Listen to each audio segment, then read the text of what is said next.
Hi, I'm a small YouTube content creator. I work full-time and I'm not viral, and my channel has grown slowly. But in 2025, I became monetized and I decided to track what YouTube is paying me. So I'm going to share this with you honestly. Before I do that, I wanted to make this video first.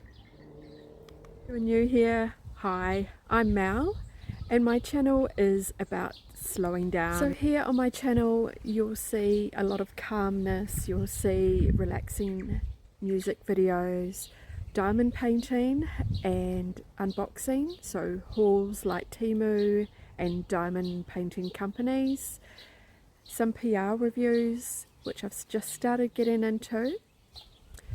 But it's a gentle space. I'm sharing about my life, and so this channel isn't about hustle or pressure.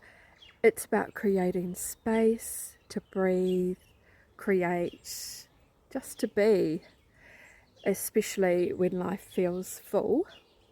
Videos where creators share how much they earn on YouTube.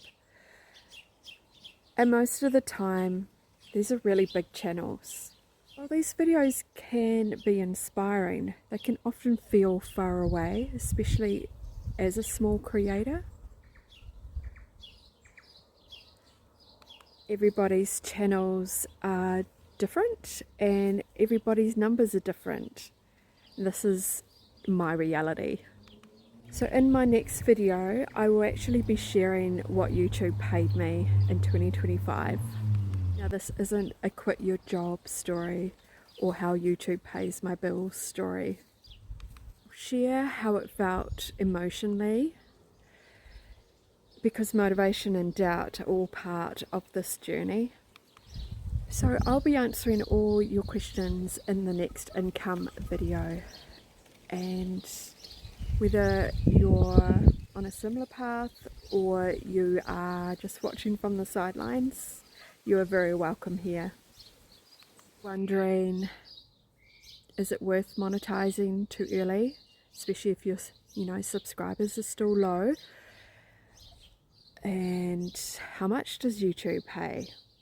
There's no right or wrong question, and no question is too basic, so fire away. Drop down in the comments below if you have any questions. I'd love to know, and I'd love to answer them in another video. Being part of this space, and I look forward to seeing you in the next video. He wants to play. Misty! Misty! Hi, beautiful!